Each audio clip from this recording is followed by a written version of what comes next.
So, what is going on, guys? Welcome back to yet another video here on the Freak Flyers YouTube channel. And today, we're back. Camera flying series is continuing. And I'm going to do a video talking about video gear. So, most of the camera flying series so far has been talking a lot about photography. And for a reason, I think if you learn the fundamentals of photography, you can go on to video, whereas if you start with video right away, it's going to be a pain in the ass because there's a lot more things to learn and a lot more things to deal with. So we're going to talk today about video gear. There's a lot of brands on this table, okay? There's a lot of brands, there's a lot of models. I want you guys to not think about that, okay? I want you guys to look at this as an impartial video with regards to the type of gear being used and the category of the gear being used. And this is because hopefully this video will be watched by future camera flyers. Camera flying is going to probably be different, but until there's a major change in how we brand things and how we name things, this is going to be it. There's going to be new models. They're going to be faster, better, stronger, more resolution, more whatever metric you want to use that is considered an improvement. However, there's still going to be a mid-range camera, and there's going to be a high-range camera, and a pro-level camera, sorry, there's going to be a beginner-level camera. There's going to be always these levels. So I'm going to divide this video into 5 levels. I have 4 helmets here, you'll see which is the 5th level in a second. And then I'm going to let you guys decide on your own. If you're watching this video in 2030, for instance, you can think, okay, he mentioned a mid-range camera that has a full-frame sensor, interchangeable lens system with good dynamic range, big pixels, which means low pixel density. I'm going to look for something like that. Just an example, I will mention the models, and if I remember, I will mention models that are of similar capability and price range from other brands, but I don't promise anything because it's only if I remember. So, without further ado, let's actually get started. When we're talking about getting your first camera, before and now it's so different. Now, this is what's going to be your first exposure to a camera system, okay? This is your regular skydiving helmet. It's a G4. A lot of people use it. The TFX is the option from Tonfly. And it is impact rated, so before I go on, I must advise, if you're going to assemble a camera on top of an impact rated helmet, or a helmet with any sort of rating that has security rating, the rating is voided, not only because you're drilling into the damn thing, but even if you're just sticking it on. The helmets are rated for spins and twists, and if you have this extra thing, it gets negated. You do what you must with that information, but that's why there's no roller mounts, stock roller mounts from Cookie for the G4, but they are for the G35, because G35 has no rating whatsoever. So you do what you must with that information. This is a G4, and this is my favorite setup that I see people jump. You have a helmet, closed helmet, some impact protection, means it's not going to disintegrate on your head like the Cookie G3 used to do. You have a roller mount that is completely snag free, and you have a GoPro assembled. This is going to be your first level. Point of view type video, and a lot of people are using now 360 cameras. If you were to replace a 360 camera of a form factor such as the GoPro Max, which you might hate it, but I actually like the form factor, the quality and whatever, it's a different story, but you can see you could replace it really well. It's still snag free. If you're going to show up with a unicorn mount that's huge and it's got a X3 or an X4 Insta360 on top, if it's not snagged, so if it's just like a little horn and you cannot snag, you're just going to look silly. I don't think that's a problem, but if you have an extension with a pole that's snaggable, then I would definitely not like that. On the topic of snag hazards, you guys will notice that as we get more and more advanced, the snag hazards improve, and I'm going to talk about that in the end of the video. So, here we have a normal GoPro, but a 360 is more and more popular, and it's going to work because you're going to be able to film yourself, you're going to be able to film your friends, and you're going to be able to also film some of your canopy stuff. Good for reframing later, I guess, if you want to have that type of work. If you're doing the number of jumps that front jumpers do, I guess you're going to have a ton of fun reframing your videos. I know that when I'm base jumping, I base jump a lot less than I skydive, as most people do. I love reframing the video on the 360 camera. I love watching it back and forth with different angles, different perspectives. If I were to be a skydiver that jumps with the same cadence that I base jump, I would probably want to do the same. I skydive a lot, so I don't want to do that. I don't really like to jump a 360 camera, although it is a good tool for training, especially in canopy piloting. So this is the helmet. Maybe you have a fly sight, maybe you have an audible, it's up to you. A beginner helmet, approved, Free Flyers approved. Now because this is a camera flying video, we're gonna move on from these little baby whatever things, and we're gonna go on to the next level, which is your first camera flying helmet. Now, nowadays, nobody's willing to pay you for anything that's related to anything. People just want you to do the work for free. However, there is still a position for camera flyers in the skydiving industry, fortunately. And this is it. This is the type of helmet that you'll see most camera flyers use. Some drop zones will make it mandatory for you to use a ring sight. Honestly, with a GoPro, even if you're shooting linear, I would say use some sort of sight, not necessarily a ring sight, even a sticker on some goggles will do. You can use that, or you can even use a ring sight for a few weeks and then you'll get the head movements. I've never used a ring sight or any sort of sight for shooting with GoPros, by the way, even with linear. This is the system that we're talking about right here. We've got a cutaway, of course, it's always good to have it. It can be snagged. It is hard, but it can be snagged. 2 GoPros, one for video, one for photo. It's not, you're still maybe not doing something that's so serious that you need 3 GoPros. You might want to opt for 3 GoPros, and if you do, I would say maybe a mini, something like that, something just to back up. Another layer, I don't know. You can ask your 3D printing enthusiast friend, just like I have Johnny Water Prints, check him out. If you really want to have 3 cameras, there is a system for that. Side-by-side T, or you can have like an A shape, so 2 and 1 here, or you can have 3. There's an option for that, but most people, I think, if you're just filming tandems and you take 2 cameras, it is not the end of the world, you know? GoPros are an option. You can also have the Instas and whatnot. You can have a look into that. There's a lot of videos talking about small action cameras, so I will not get into that. And it is simple, it works, and I have thousands of jumps on this system. This is the system I have the most jumps on for sure, for camera flying at least. It's recommended. If you want to go for something, go for this if you're just starting. Unless your local drop zone makes it mandatory for you to use a DSLR, that's old school, or a mirrorless camera, just get something like the A5000 series. It's going to be more than enough to make it so that it's a pain in the ass for you to shoot. More than the quality these days, because these GoPros have really good sensors. Not the 10 though, pretend this is a 12. It's a very good sensor in my opinion. Now let's move on to actual camera flying helmets. And to start, we've got my oldest helmet. It is now painted differently, as you guys can see. Not my own choice, it was because I lost my other helmet. The one you guys saw in all the videos pretty much, because I'm usually behind the camera when I'm using this helmet. That helmet has been lost. Yeah. With an audible, a fly sight, a GoPro Max, a GoPro 12, and a fly sight GPS. I think I already say that. Yeah, it was lost. And some extra SD cards. We're starting to get serious when we get these helmets. When we're shooting with the other helmet I just mentioned, we're using only one field of view. Maybe we're using like linear and super view, but it's very limited choices. Whereas this, you're already gonna contour yourself to the client's needs.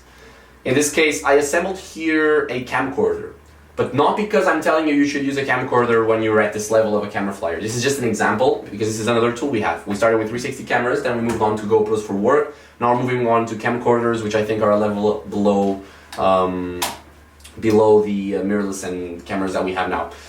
But it's still an option. And why do I even consider it an option? Because it's a multifunction piece of tool that you can have. This, at least for me, I've used it in the sky, although the quality is no longer up to par with what people want when we're working.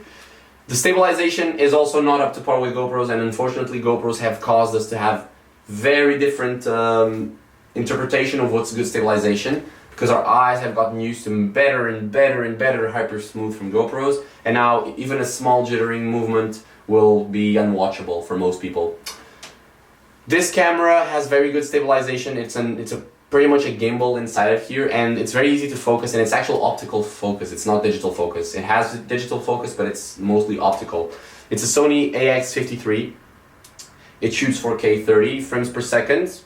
Not that big of a deal anymore, but it was when this camera came out. This was the first camera that I actually really wanted to have video camera, because I started photography first and then video, but this camera, I was crazy for it when it came out.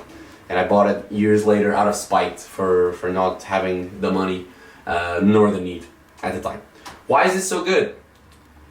It has the stabilization and the zoom, and it's a camcorder. It is simple. You point, you turn it on, you shoot, and you zoom with your finger here and there. It is golden. And if you're using it for canopy piloting courses, it is what I still use, and it is amazing. It works perfect.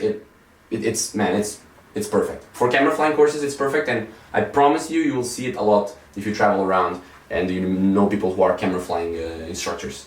Canopy piloting instructors, sorry. This is an awesome piece of gear, and it's also multifunctional, as we mentioned, so this is one of the reasons why I love it. Because we have such a quick release TF mount here, we can change it for anything else. And one of these cameras, they are small, compact, maybe something that's hybrid. So maybe an A6000 series, or the A7R4, the A7 sorry, or the A7S4. The A7S4 is already a purebred video camera, so I'm gonna talk about it when we go to the next level. But if you're getting something, you want to shoot either video or photos, and you don't want to use a camcorder because it's basically old technology, you can use some of the more recent interchangeable lens mirrorless cameras that are hybrids. So now the manufacturers are dividing them really well. You can find, for instance, on Sony, the S models for video, the non-lettered models like the A7 IV, they're hybrids, and then you have the photo dedicated models with higher pixel density, such as the A7R4 and the A7R5. The A7R4 is what you're watching me on right now. That's what it would be here. If you're doing, like, let's say you want to catch that shot for a magazine or for a billboard or something like that, you would take a GoPro just to record your jump, and then you can take an A7R4 or an A7 IV for video or for photos. The A7R4 will be ideal for people looking to build, even the A7 III, the A7 IV and the A7 III, sorry, the hybrid cameras. They would be good for this level because you can shoot both things, video and photo, just not at the same time. Although you do have the GoPro if the person really, really wants both.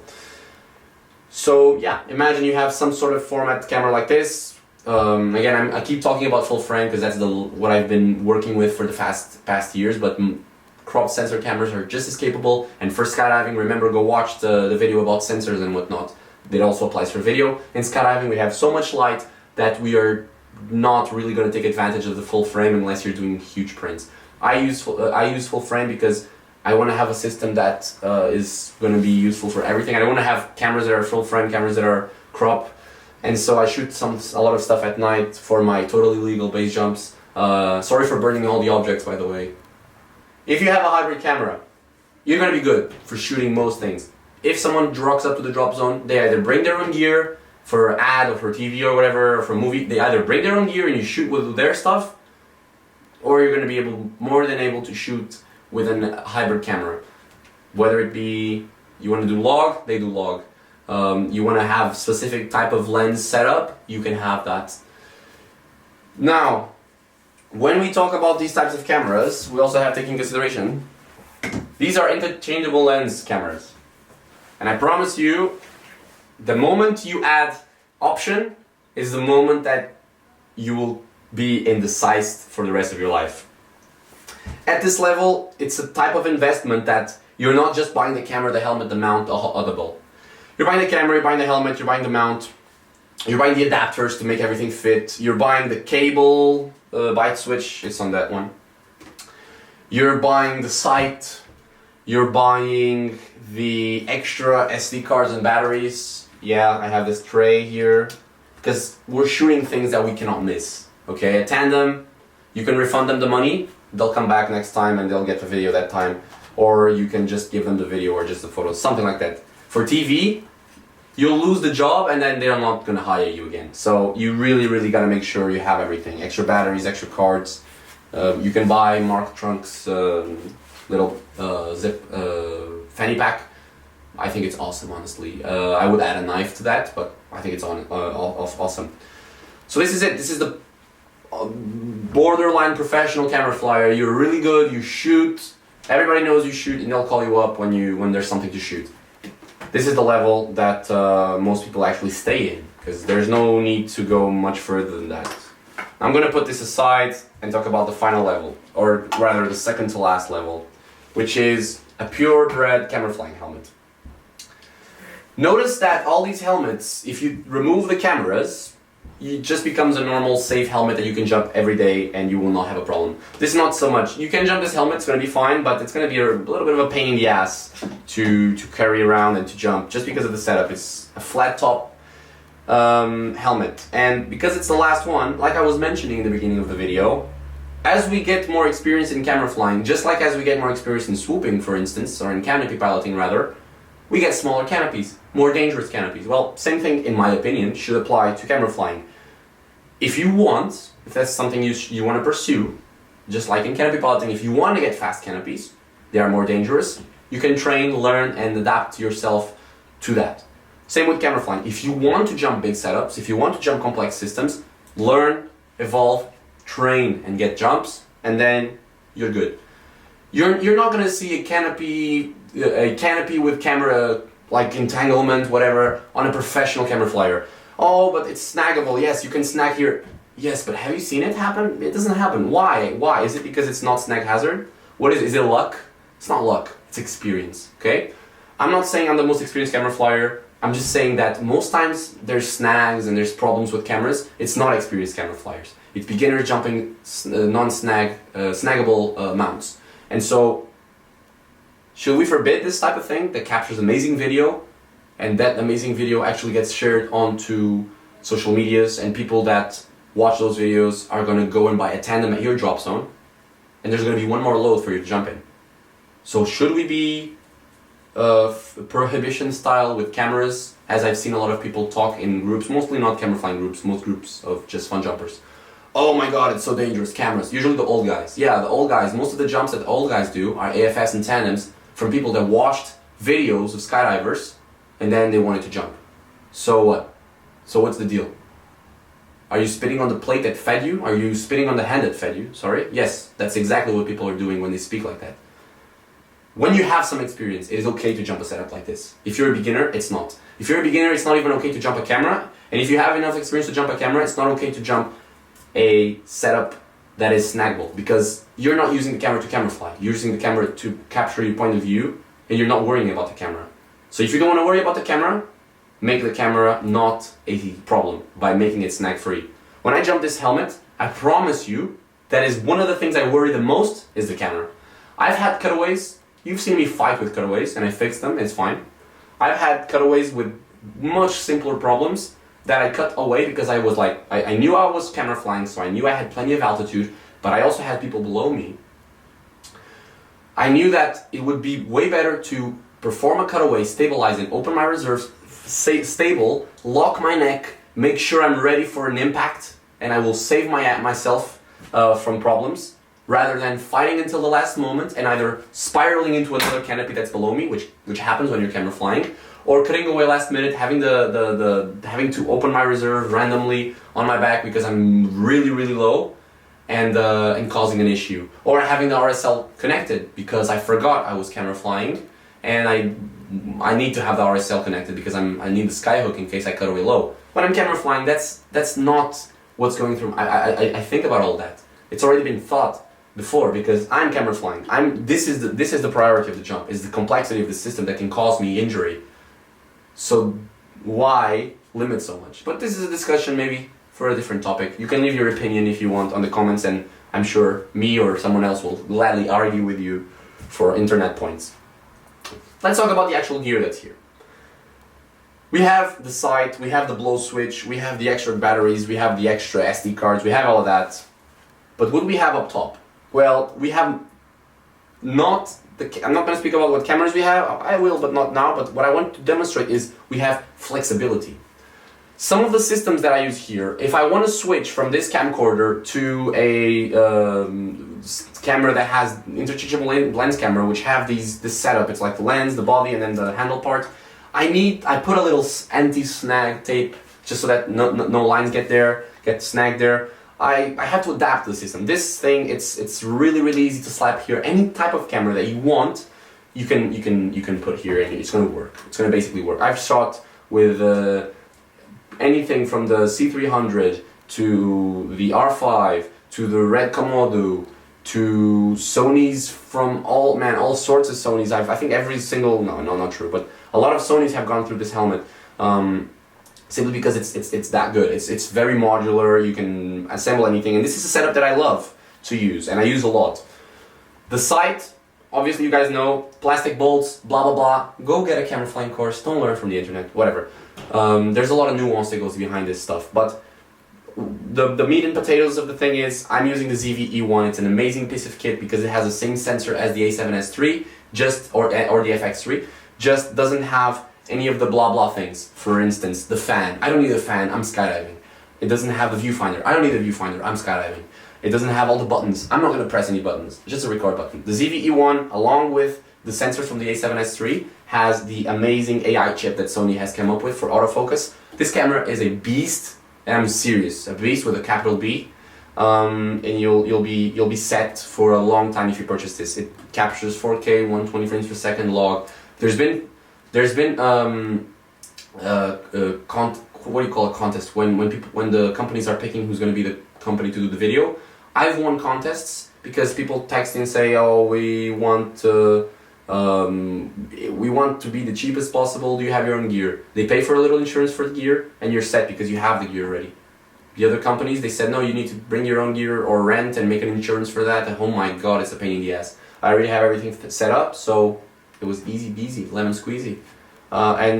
It's an amazing piece of kit. And you should pair it with good lenses. I use primes. Again, go watch the video about that if you want to get into detail.